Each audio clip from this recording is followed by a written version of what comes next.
Hello everyone, welcome to our channel Best English Classes by Pankaj sir, जहाँ पे आज हम बात करने वाले हैं क्लास 10th की इंग्लिश की। Yes friends, today we are going to discuss the poem of class 10th English poem and the book name is First Flight. Books name is First Flight, poem is the Ball poem and poet is John Berryman. Poem is Bal poem and poet is John Berryman. Once again I repeat, poem's name is The Bal Poem by John Berryman. Poet is John Berryman. Okay friends, so let's start explaining. But before starting the explaining, we should read the poem carefully. Okay friends, so now we are going to read carefully our poem. So what is the poem? What is the boy now who has lost his ball? What is the boy now who has lost his ball? What is he to do? What is he to do? I saw it go, merrily bouncing down the street and then merrily over. There it is in the water. No use to say, oh, there are other balls. An ultimate shaking grief fixes the boy as he stands rigid, trembling, staring down all his young days into the harbor where his ball went. I would not intrude on him. A dim another ball is worthless. Now he senses first responsibility. In a word of positions, people will take balls will be lost always. Little boy. Once again, what is the boy now who has lost his ball? What is the boy now who has lost his ball? What is he to do? I saw it go, merrily bouncing down the street and then merrily over. There it is in the water. No use to say, oh, there are other balls. No use to say, oh, there are other balls. An ultimate shaking grief fixes the boy as he stands rigid, trembling, staring down as his young days into the harbor where his ball went. I would not intrude on him. A dim another ball is worthless now. He senses first responsibility. In a word of positions, people will take balls. Balls will be lost always. Little boy. Next lines जो green colour में right side में दी हुई हैं उनको पढ़ते हैं। He is learning. He is learning well behind his disparate eyes. Well behind his disparate eyes. The epistemology of loss. The epistemology of loss. How to stand up. How to stand up. Knowing what every man must one day know. Knowing what every man must one day know and most know many days. How to stand up. कितनी अच्छी lines हैं। How to stand up knowing what every man must one day know and most know many days.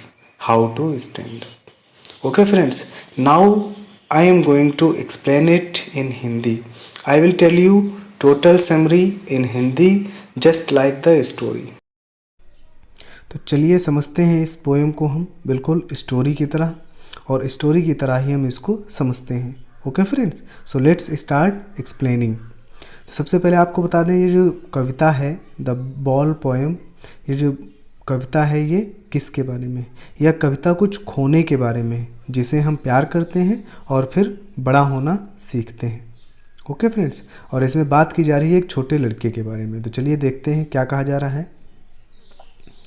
यह एक छोटे लड़के के बारे में है जो अपने युवा जीवन में पहली बार यह सीख रहा है कि एक अति प्रिय कब्जे के नुकसान के बाद दुख का अनुभव करना कैसा है। उस बच्चे के बारे में है। तो अब कहना क्या चाहता है कवि, what is the boy now who has lost his ball. अब इसकी जो सारी लाइंस दी हुई उसकी समरी समझिए आप। तो इसमें जो वो लड़का है उसके बारे में स्टोरी दी हुई है, जो अपने युवा जीवन में पहली बार यह सीख रहा है कि एक अति प्रिय कब्जे के नुकसान के बाद दुख का अनुभव करना कैसा है। और वो कहाँ से हुआ है, जो यहाँ उसकी गेंद है वह शायद हमारे लिए एक गेंद का नुकसान मामूली परिणाम है। शायद हम लोगों के लिए जो गेंद का नुकसान है, अभी हम लोगों की बॉल कहीं चली जाए तो जो नुकसान होगा वो हमारे लिए मामूली परिणाम है। हमारी स्वाभाविक प्रतिक्रिया यह सो हो सकती है कि अभी भी कई और गेंदें हैं तो चिंता की ज़रूरत नहीं है ना, क्योंकि अभी बहुत सारी और भी गेंदें हैं तो चिंता की ज़रूरत नहीं है। लेकिन एक छोटे लड़के के लिए यह कुछ अलग है। एक बहुत कम राशि के साथ एक और गेंद मिल सकती है, बहुत ही कम पैसा खर्च करके भी हम एक गेंद खरीद सकते हैं। लेकिन यहाँ पैसा बाहरी और अमर है, क्योंकि यह प्यार को वापस नहीं खरीद सकता और इसलिए हम उन चीज़ों को प्रतिस्थापित नहीं कर सकते जिन्हें हम प्यार करते हैं। समझने की कोशिश कीजिएगा, कविता बहुत अच्छी है। अब यहाँ पे क्या बताया, एक बहुत कम राशि के साथ, बहुत कम पैसे के साथ हम एक गेंद खरीद सकते हैं, ठीक। लेकिन यहाँ जो पैसा है वो बाहरी और अमर है, क्योंकि यह प्यार को वापस नहीं खरीद सकता और इसलिए हम उन चीज़ों को प्रतिस्थापित नहीं कर सकते जिन्हें हम प्यार करते हैं। अब इस कविता में लड़के की जो बॉल वैन है आसानी से अपने युवा दिनों के साथ पेश आ रही है और जो खुश और निर्दोष थे। लोग गेंदों को वैसे ही ले सकते हैं जैसे वे हमारी मासूमियत को छीन लेंगे और हमें जल्द ही बड़ा होने के लिए मजबूर करेंगे। एक बार जब हम अपनी निर्दोषता खो देते हैं तो हम उसे वापस नहीं पा सकते। लेकिन इन सब के बावजूद हमें खड़े होना सीखना होगा। जाहिर है कि हमें मजबूत होना चाहिए और अपने जीवन के साथ आगे बढ़ना चाहिए, भले ही अंदर उदासी ना हो। यही एक तरीका है जिससे हम बचेंगे। इसलिए हमें स्वीकार करना और जाने देना सीखना होगा। किसी भी चीज़ को लेकर, किसी भी प्रॉब्लम को लेकर के हमें बैठना नहीं है। प्रॉब्लम आई है, उसका सोल्यूशन निकाला और उस सोल्यूशन निकालने के बाद उस प्रॉब्लम को दूर कर दिया। ये नहीं कि उसी प्रॉब्लम को लेकर हम बैठे रहेंगे। ओके फ्रेंड्स, नेक्स्ट क्या कहना चाहता है, कवि ने कल्पना का उपयोग करते हुए बताया है कि गेंद किस तरह से लड़के की बचकानी मासूमियत की भावना को व्यक्त करती है। लड़के की बचकानी मासूमियत की भावना को व्यक्त करती है। हम कल्पना कर सकते हैं कि गेंद की तरह इस छोटे लड़के की आत्मा बंदरगाह के काले पानी में कैसे डूब रही है। यहाँ पे देखिए कुछ लाइंस दी हुई हैं, जो यहाँ पे आप देखिए इस पोएम में लाइन दी हुई हैं कुछ। वो लाइन कौन सी हैं, यस थोड़ा सा सोचिए, इसमें कौन सी लाइन है जो बंदरगाह से रिलेट कर रही हैं। यस यहाँ पे आप देखिए लिखा हुआ है, as he stand rigid trembling staring down all his young days into the harbour where his ball went. यहाँ पे इसका मीनिंग क्या है, यहाँ पे इसका मीनिंग ये है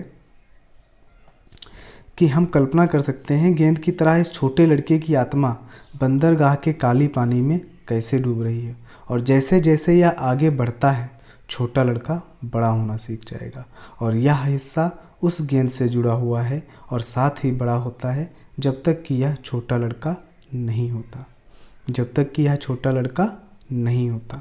ओके फ्रेंड्स, तो कुछ और भी लाइंस दी हुई थी राइट साइड में, तो उसकी भी मतलब समझ लेते हैं क्या होता है।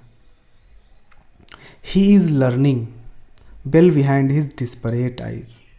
अब यहाँ पे आप देखिए इस प्रकार पाठक जो रीड करने वाले हैं इस कविता की शाब्दिक और रूपक दोनों व्याख्या कर सकता है।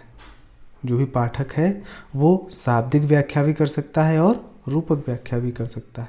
अगर शाब्दिक रूप से तो यह छोटे लड़कों की बढ़ती हुई तस्वीर है जो अपने कब्जे में पहले के नुकसान से निपटने के लिए बड़े हो रहे हैं और यह सीख रहे हैं।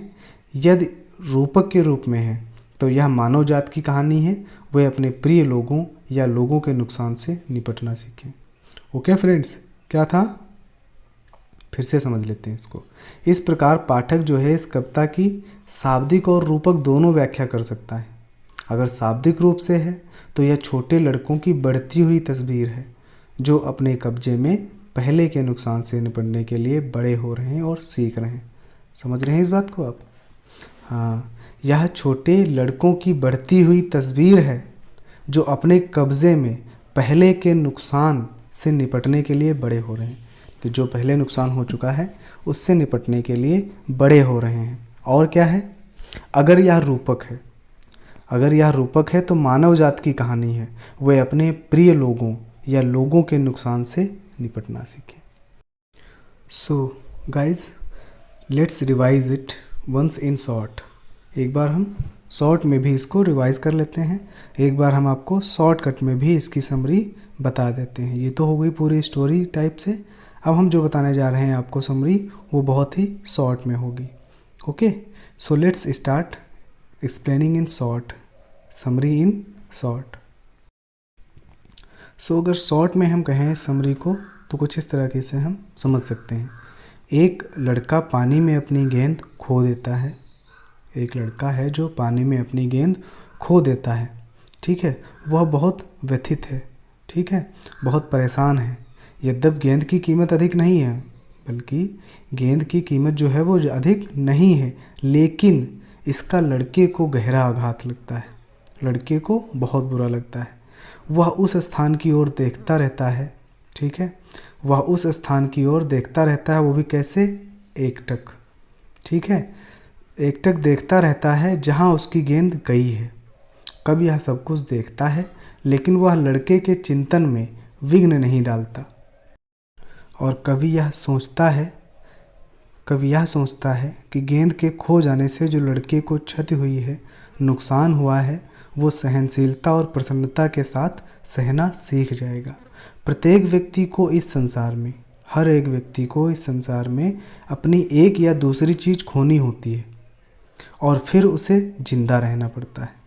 अपनी एक या दूसरी चीज़ खोनी होती है और फिर उसे जिंदा रहना पड़ता है और अपने दायित्वों को भी पूरा करना पड़ता है।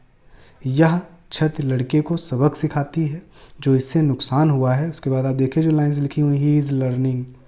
तो यह जो नुकसान हुआ है या जो क्षति हुई है, वह लड़के को सबक सिखाती है कि लाभ और हानि जीवन के अभिन्न अंग हैं। लाभ और हानि जीवन के अभिन्न अंग हैं। व्यक्ति को इन्हें सामान्य वस्तु मानना चाहिए। इन लाइंस को मैं फिर से रिपीट करना चाहूँगा क्योंकि ये लाइंस बहुत अच्छी हैं और इन चीज़ों को हमें समझना चाहिए। कवि कहता है कि प्रत्येक व्यक्ति को इस संसार में अपनी कोई ना कोई चीज़ खोनी होती है, एक या दूसरी चीज़ खोनी होती है और फिर उसे जिंदा रहना पड़ता है। और जिंदा ही रहना नहीं पड़ता, साथ में अपने दायित्वों को भी पूरा करना पड़ता है। और यही क्षति जो ये नुकसान हुई है लड़के को, वो ये सबक सिखाती है कि लाभ और हानि, ध्यान दीजिएगा, लाभ और हानि जीवन के अभिन्न अंग हैं। इट मीन्स लाभ भी होंगे जीवन में और हानि भी होगी, प्रॉफिट भी होगा और लॉस भी होगा। ये दोनों अभिन्न अंग हैं और व्यक्ति को इन्हें सामान्य वस्तु मानना चाहिए। Okay friends, so now summary is completed in short. I hope video अच्छा लगा होगा और आपको समझ में आया होगा। ओके फ्रेंड्स, अब मैं आपसे कहना चाहूँगा कि हमारे चैनल को सब्सक्राइब जरूर करें, बेल प्रेस कर देंगे तो नोटिफिकेशन पहुँच जाएगा। So thank you so much for watching this video. Keep watching, keep learning, keep growing. Best of luck.